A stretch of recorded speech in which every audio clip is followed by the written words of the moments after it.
Bueno, pues a continuación creo que tenemos la sesión de comunicaciones, acceso abierto y ecosistema de la edición. En primer lugar, la presentación que lleva por título Open Peer Review, casos prácticos y recomendaciones para editores. La presentación nos la va a hacer Ernest Abadal y me parece que también Lucia da Silveira. En el trabajo ha colaborado también Remedios Melero. Ernest Abadal es catedrático de la Facultad de Información y Medios Audiovisuales de la Universidad de Barcelona. Está especializado en acceso abierto y en ciencia abierta, temáticas sobre las cuales pues, ha publicado trabajos varios, artículos y libros, y actualmente, de hecho, dirige un proyecto de investigación del Plan Estatal sobre Ciencia Abierta en España. Y creo que la intervención está grabada, Ernest, pero luego nos vemos en el coloquio, ¿verdad? Pues adelante con la grabación, por favor.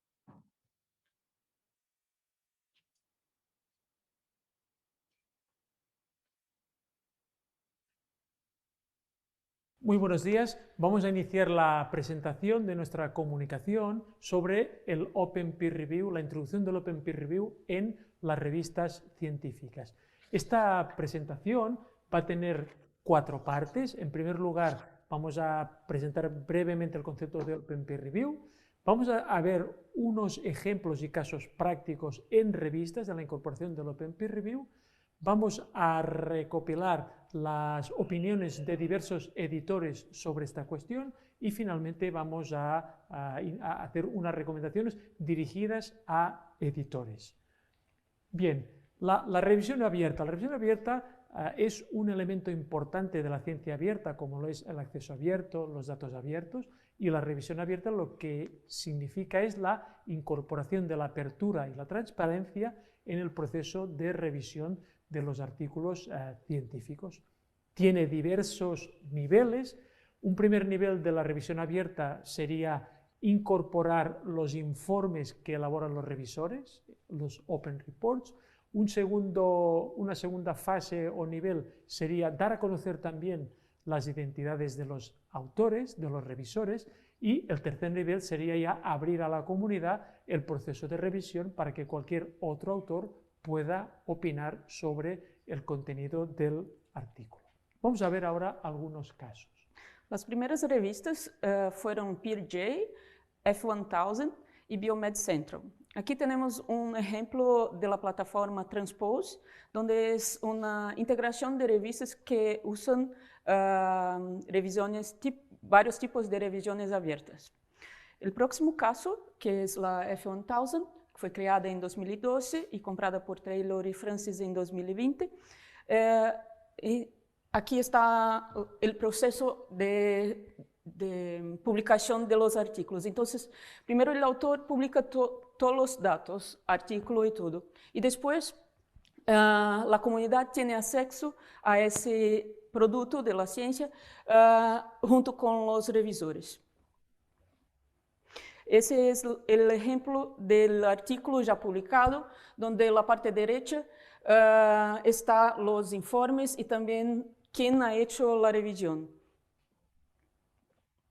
El otro ejemplo es PLOS y MDPI, donde aquí en la pantalla también se puede mirar las decisiones de los editores ya junto con los artículos. Y aquí ese caso es de Encontros Bibli, que tiene 25 años y año pasado empezamos con el proyecto de ciencia abierta.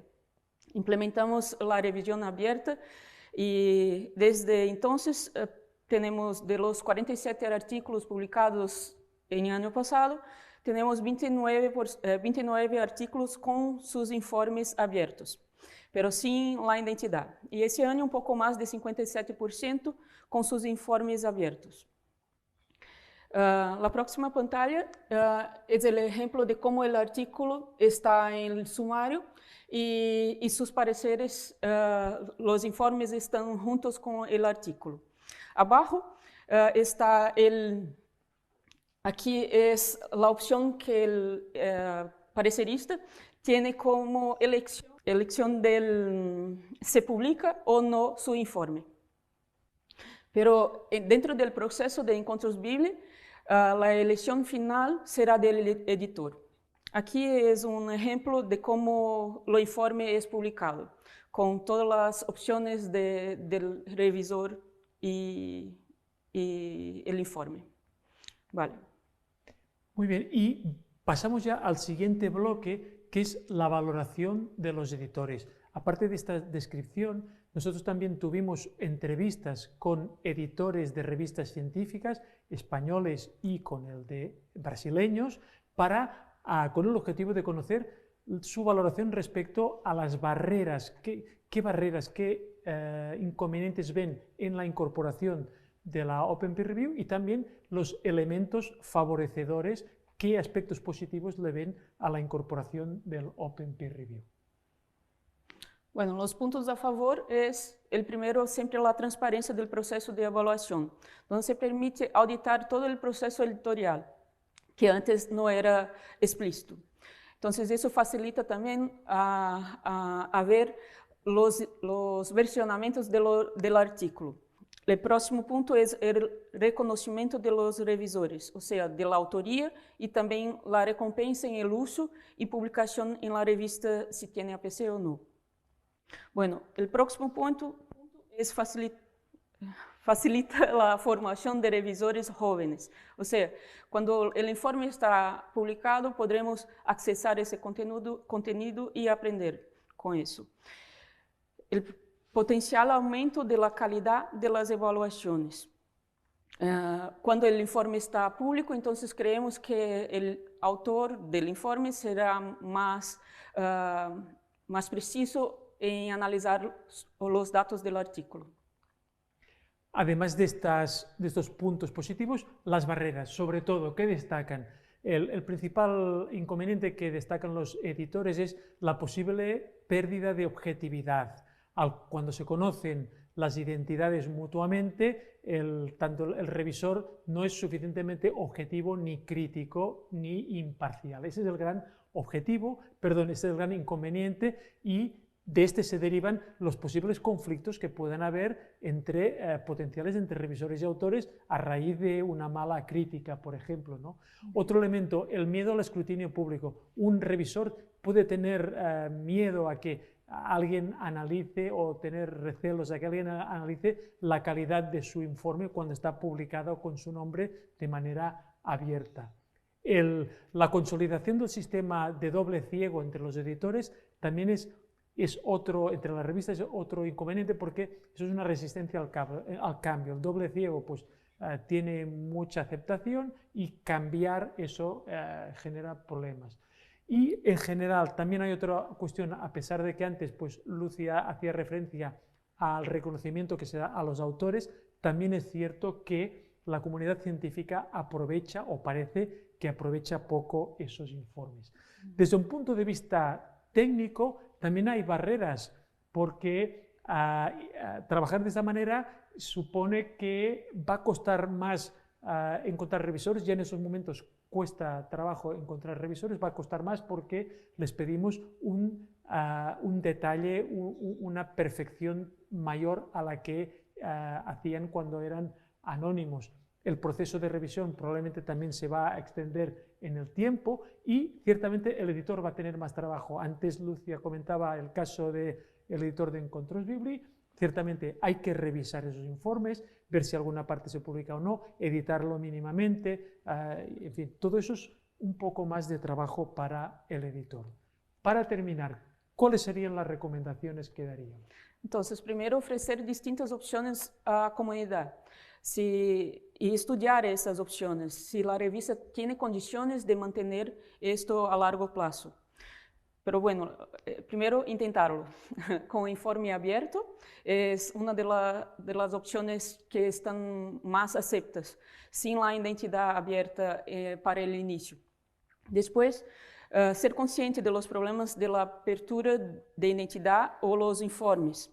O sea, estudiar un poco eso, charlar con otros editores sobre esos problemas para que tú puedas prevenirlos. actuar en función de la receptividad de revisores, autores y lectores y del contexto del sistema científico del país. Y por último, tener mucha flexibilidad en todas esas opciones porque hay demasiadas formas de hacer revisión abierta.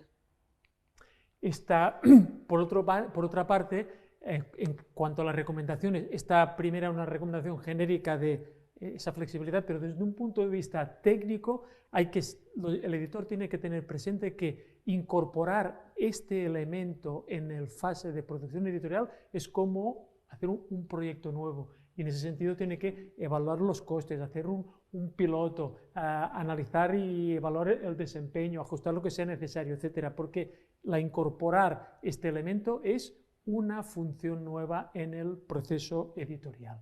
Y para finalizar, la conclusión sería el Open Peer Review es un elemento importante de la ciencia abierta. Las revistas están incorporando elementos de la ciencia abierta, el acceso abierto, los datos abiertos, que quizá se han incorporado con mayor velocidad. El Open Peer Review se está incorporando a pasos más lentos, pero hay que seguir manteniendo este elemento y la clave va a ser la flexibilidad. Tenemos que ser flexibles para incorporar poco a poco algunos aspectos que hemos visto del acceso abierto. Y con la bibliografía ya terminamos nuestra presentación. Muchas gracias. Muchas gracias.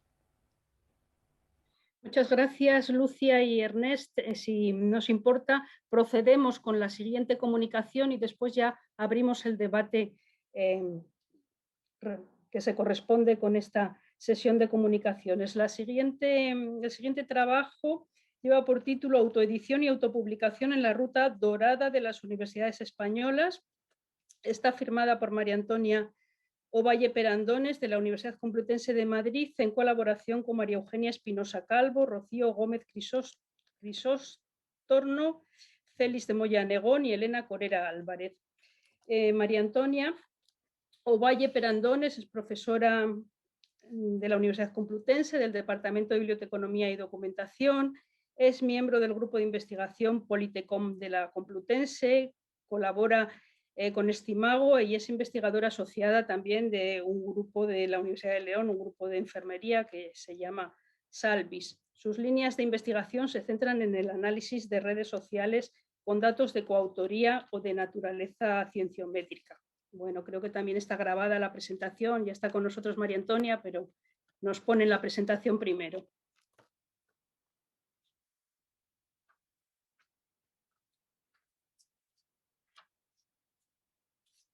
En el contexto de la 11ª Conferencia Internacional sobre Revistas de Ciencias Sociales y Humanidades, se presenta la comunicación Autoedición y autopublicación en la ruta dorada de las universidades públicas españolas. Este trabajo ha sido desarrollado por la doctora María Antonia Ovalle, que es la persona que realiza esta presentación, la doctora María Eugenia Espinosa, la doctora Rocío Gómez, el doctor Félix de Moya y la doctora Elena Corera Álvarez. Todos nosotros somos bien colaboradores o miembros del grupo Estimago. Esta presentación se estructura en una introducción, el objetivo y las preguntas de investigación planteadas, el material y método, los resultados, las conclusiones y la bibliografía utilizada para elaborar esta presentación. En el pasado mes inmediato y en el momento actual, las universidades como organismos involucrados en las tareas de investigación se han servido de dos herramientas fundamentales para su apuesta por el acceso abierto: los repositorios institucionales y también la edición de revistas digitales. Eso tiene o ha tenido algunas implicaciones. Las implicaciones para los gestores pasan por realizar la transición hacia la gestión de los datos, es decir, ir desde el Open Science al Open Data. En el caso de los editores, deben asegurar que los procesos editoriales sigan el proceso de revisión por pares o peer review. Así, evitarán el posible calificativo de depredador o de revistas depredadoras. En el caso de los autores, deben de ampliar el dilema, pasando del publish or perish al publica en acceso abierto o no, perece y paga, quizás.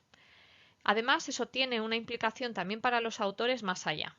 Es decir, pensar desde las métricas tradicionales, es decir, el impacto científico, a cómo aparecen otras métricas alternativas para sus trabajos en acceso abierto o el impacto social.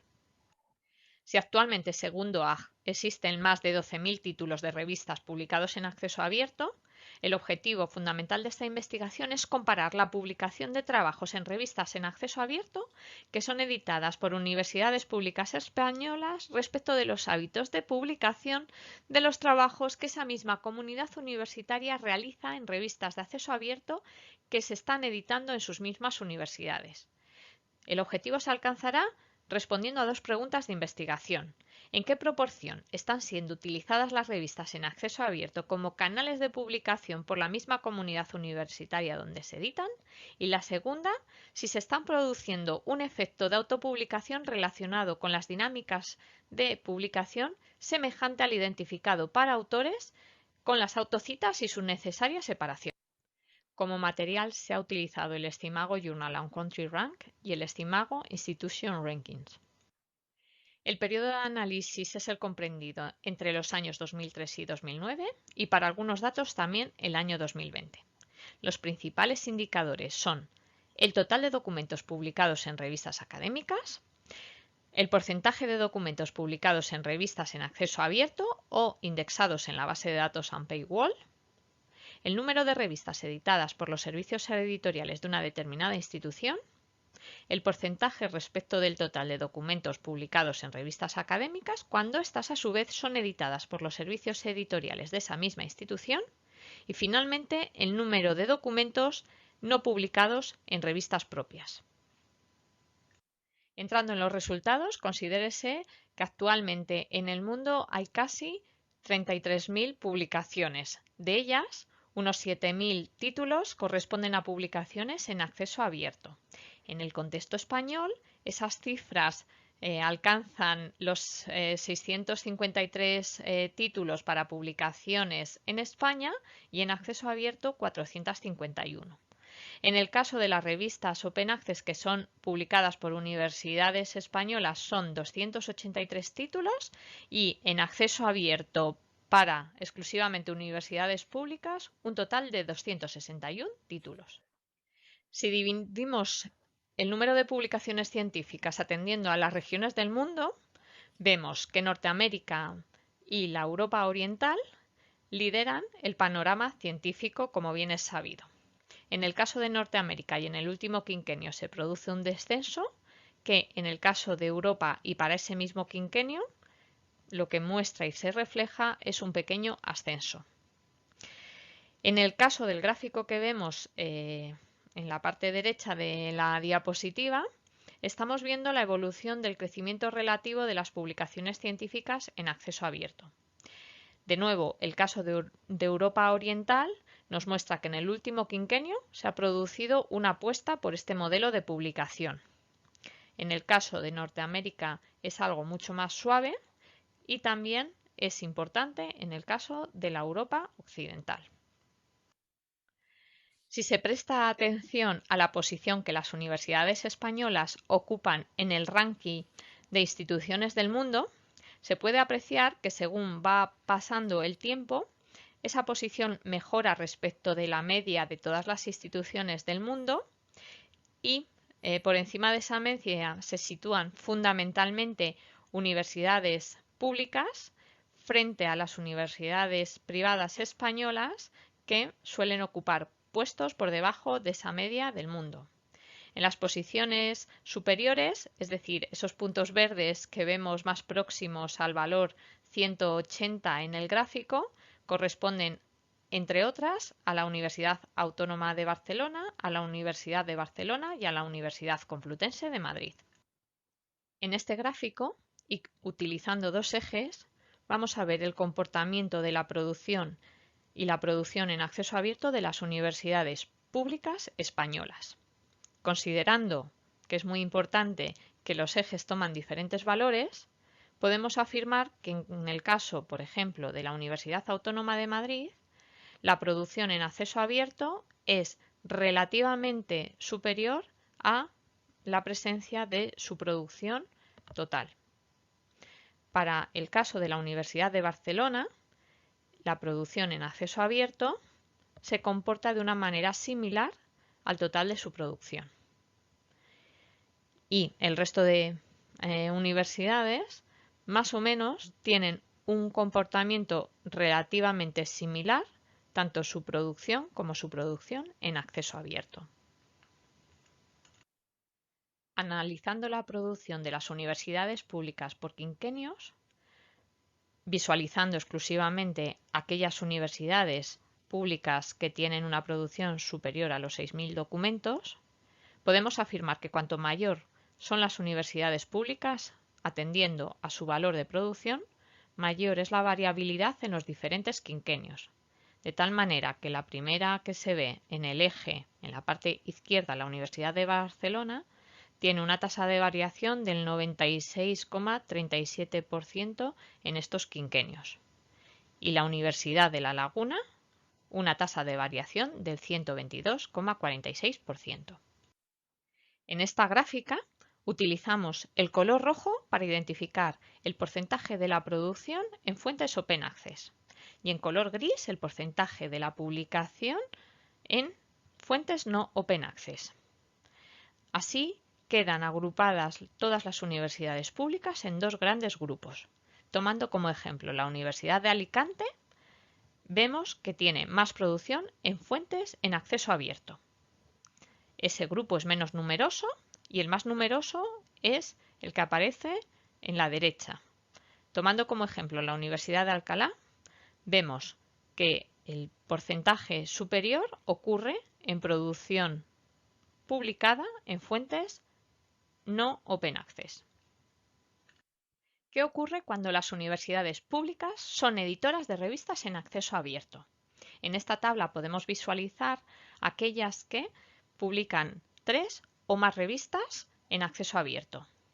De todas las universidades públicas, son editoras de al menos una revista Open Access, 42 de ellas. 261 revistas son editadas por alguna universidad pública y cabe destacar que la Universidad Complutense de Madrid es la universidad que más revistas en acceso abierto publica, más de 30 títulos.